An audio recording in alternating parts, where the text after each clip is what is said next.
पाक सरजमीन पार्टी के चेयरमैन सैयद मुस्तफा कमाल ने कहा है कि मेरी गद्दारी की वजह से माओ की गोद उजड़ना बंद हो गई। मुझे वजारत नहीं चाहिए, मुझे गद्दार रहना ही पसंद है। गद्दार मुस्तफा कमाल है या गद्दार वो है जो लंदन में बैठकर मुहाजिरों के नाम पर नरेंद्र मोदी से पनाह मांग रहा है सियासी? गद्दार मुस्तफा कमाल है या गद्दार वो है जिसने अजीम अहमद तारिक को अपने साथ वाले को 35 साल की रिफाकत वाले को अपने हाथों से कत्ल करवा दिया?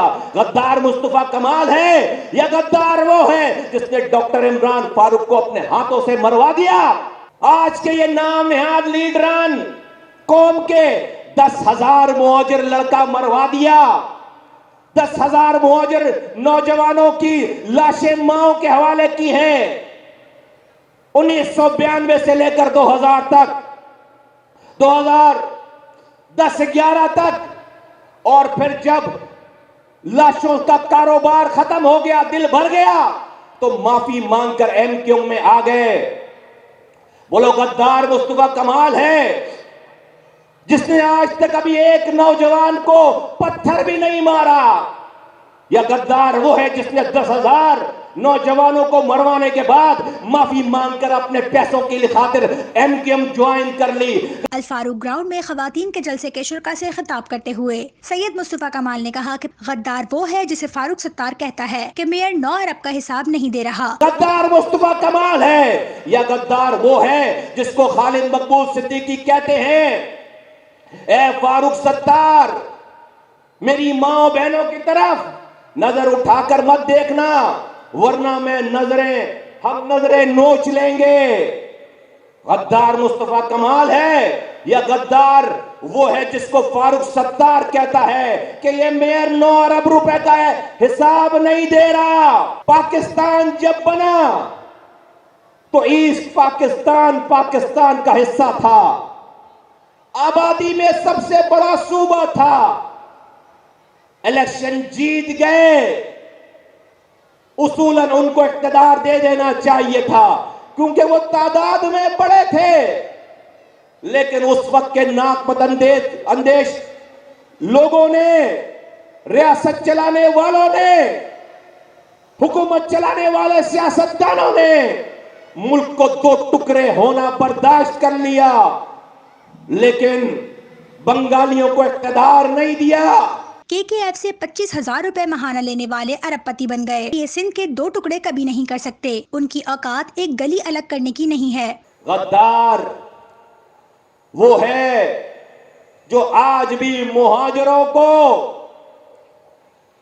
लूट रहे हैं, खून चूस रहे हैं, यहां से कमाकर अपने बच्चों को बाहर रखा हुआ है।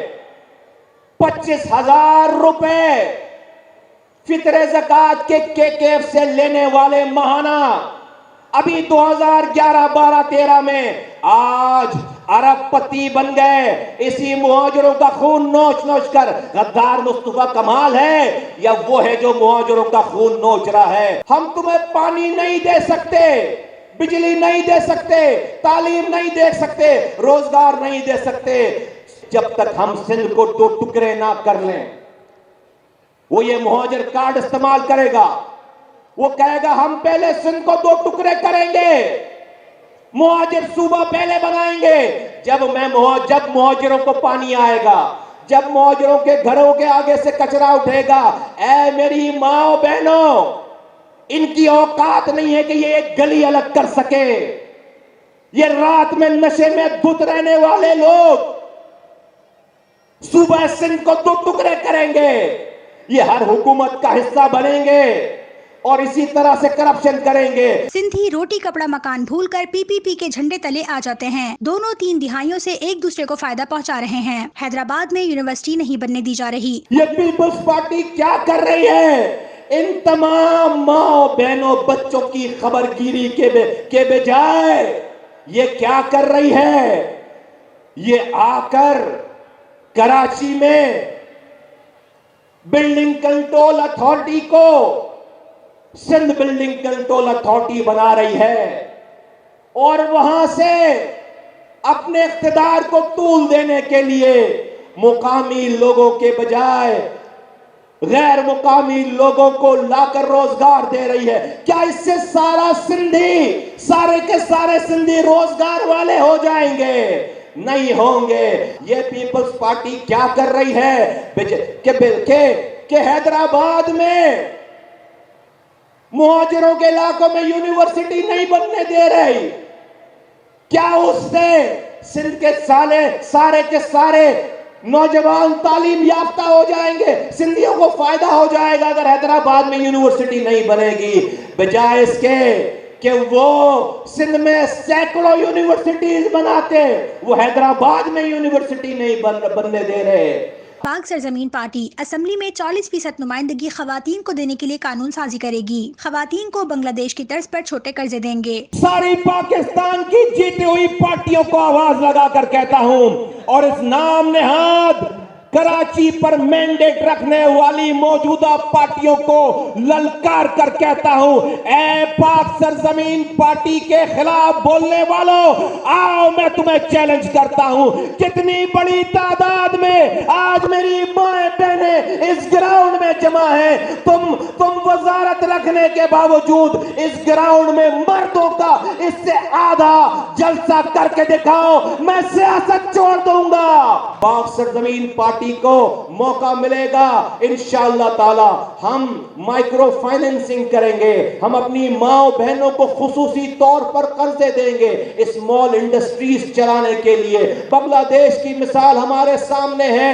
माइक्रो फाइनेंसिंग के जरिए बांग्लादेश में लाखों माओ बहनों को हुनरमंद बनाकर उनसे कारोबार कराया गया, गारमेंट्स का कारोबार कराया गया, टेक्सटाइल का कारोबार कराया गया। आज बांग्लादेश की एक्सपोर्ट पाकिस्तान से डबल है। जिस दिन मुस्तफा कमाल को मौका मिला इस कराची में, फिर सिंध में, फिर पूरे पाकिस्तान में हम अपनी माओ बहनों के लिए पब्लिक ट्रांसपोर्ट फ्री करेंगे इंशाअल्लाह ताला। जलसे से खिताब करते हुए सदर PSP अनीस कायम खानी ने कहा कि आज का जलसा ये बता रहा है कि PSP को फतह से अब कोई रोक नहीं सकता। मैं टीवी प्रोग्रामों में तजिया निगारों को देखता हूँ, सीनियर तजिया निगारों को देखता हूँ, वो कहते हैं कराची में क़यादत का फुकदान है। कराची तय नहीं कर पा रहा है कि वो PTI के साथ है, वो MQM के साथ है, वो PSP के साथ है। मैं कहता हूँ वही को तराजू लाओ। जिस पार्टी का वजीर आजम है, जिस पार्टी का वजीर आला है, जिस पार्टी का मेयर है, अगर खुदा की कसम वो इतने मर्दों को जलसा करके दिखा दे तो मैं मान जाऊंगा ये माए बहन बेटियों का जलसा सिर्फ मुस्तफा कमाल और पाक सरजमीन कर सकती है।